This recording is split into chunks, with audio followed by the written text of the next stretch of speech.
Svalbard, desolate, isolated, secrets buried beneath the permafrost. Many victims are buried beneath the ice. A lone figure emerges in the twilight, eyes gleaming with curiosity. What awaits in this frozen wasteland? There's something eerily beautiful about Svalbard's frozen landscape.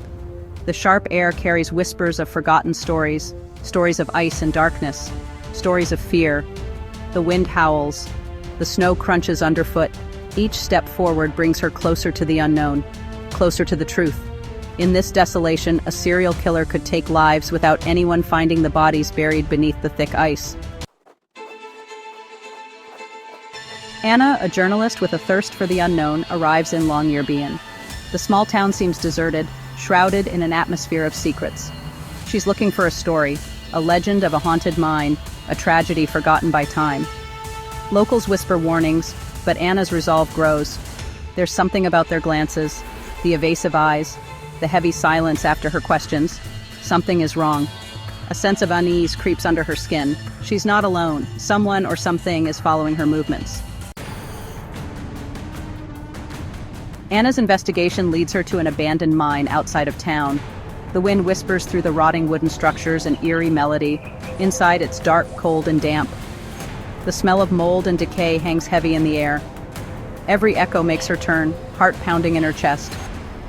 She finds an old diary, the pages brittle and faded.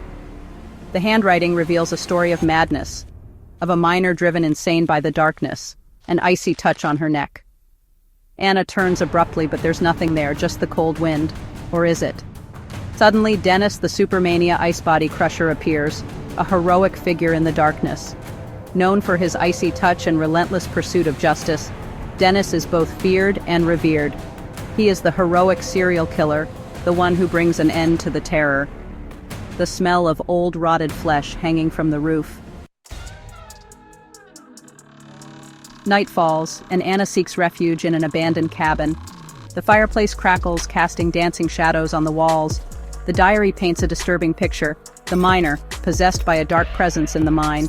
His words are filled with fear and madness. A sound outside, scraping, as if something is trying to get in. Anna's pulse quickens, fear takes hold. She's not alone. The time between each sound feels like an eternity. Something is out there in the darkness, something evil. Despite her fear, the diary leads Anna back to the mine, a hidden entrance, forgotten by time. The tunnel is narrow and claustrophobic. Every step sends echoes of fear through her body. As she gets closer to the chamber, a strong rotting stench surrounds her. She enters a large chamber.